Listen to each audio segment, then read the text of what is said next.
I want to talk for a moment about realm workers. So many of you dove deep into mass consciousness in the other realms. And there were other things as well, but mass consciousness was one of the places that you went to shine a light. It needed it. There's a tremendous amount of work. And now that work has come to an end. The realm workers are returning back home.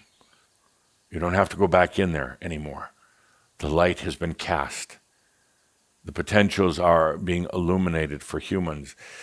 There are others now who will pick up some of the work, but not exactly like what you were doing before, but more others who are energy holders. And that's not you anymore. You don't want it to be you. You have other things to do in life now, which we'll talk about shortly. But right now is that quiet time.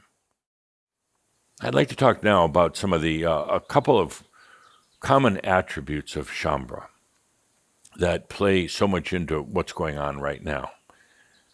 Three attributes in particular. The first is the attribute of service. You take care of your children, you take care of the community, you take care of the planet, you take care of the other realms as well. So it's this very common attribute of being in service. And it's a little challenging right now because that's coming to an end. What you did was highly successful. You'll be seeing the results of it. But right now, take off your wings and stop wondering if you did something wrong. Stop wondering if there was any effect of your work. This is something we've been working on for ages and ages, and it's finally here. Enjoy this quiet time. Once things amp up, there's no more work to do. It's simply whether or not humanity or individuals are going to pick up on that light that you shined, on the adjustments that you did from the other realms, on the work that you've done here on the planet. Now it's all up to them. The second attribute that is really relevant right now. So many of you wanted to be seen and heard in a way, but you weren't.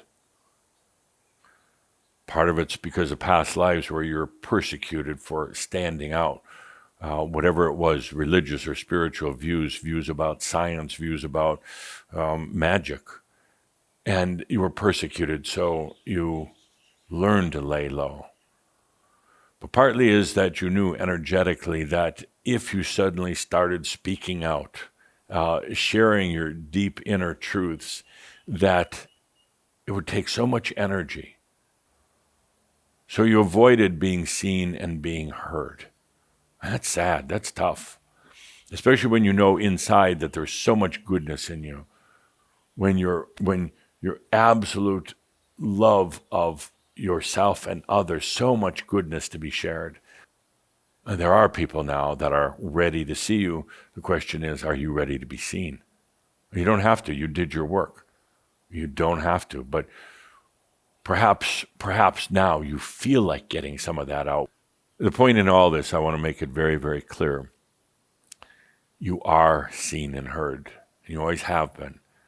By those of us on the other side, those of us in the Crimson Council, by the Ascended Masters. Third attribute that I want to discuss today, third attribute. This is a difficult one.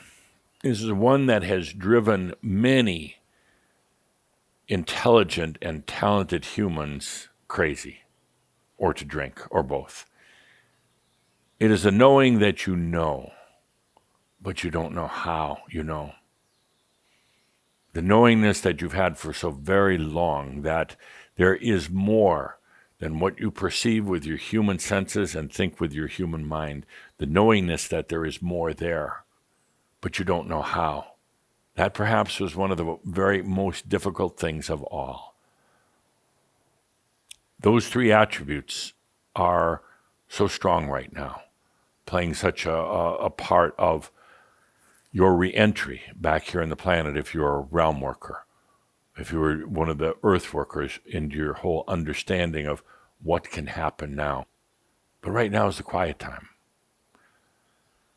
Right now is the time to take a deep breath and feel into what you've been doing. Feel into a light that now is planted and is germinating on the planet. A light that has the ability to make incredible changes for humanity, but it's up to them, not up to you. It's not up to you anymore. Please. The light is there. You did what you said you would do. Now, it's up to them. I want to talk for just a moment, too, about dark energies. It's the word that a current physicist gives to the other side of what you would call the gravitational time-space forces on the planet. Dark energies don't mean dark as in bad. Dark simply means it's the reverse.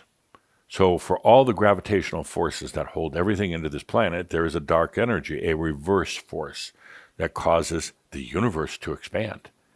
Otherwise, you see, if it wasn't for that reverse gravity, well, everything would collapse because gravity is such a strong and motivating feature for the cosmos. But there's always the opposite. There's always the ungravity, what they call the dark energies. Those dark energies right now are becoming very available. It's going to be on a personal level first. So as a person, as a being on this planet, now you've got to balance the ability to hold things in and the ability to expand and let loose. They start working with each other in harmony. I'd like to go into the Marab at this time. Marab's especially designed for all of you today. You've spent not just this lifetime, but many lifetimes in service. Now it's time to take care of yourself. And some of you are going to resist this. You're not used to it.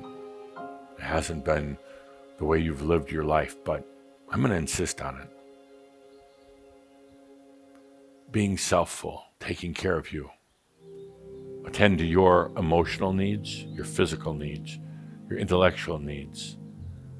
Attend to your needs of love. Attend to your needs of pleasure. Whatever it happens to be, but I insist on it. I'll challenge you. Are you ready for this? Are you ready to receive your own light? You ultimately cannot make another person happy or sad. You cannot rescue them. You just can't. You can shine a light that helps them see the potentials, but you really can't do it for them anyway. Let's take a good deep breath. Feeling the light of self. The very light that you've shined for others for so very long, and feeling it in yourself right now.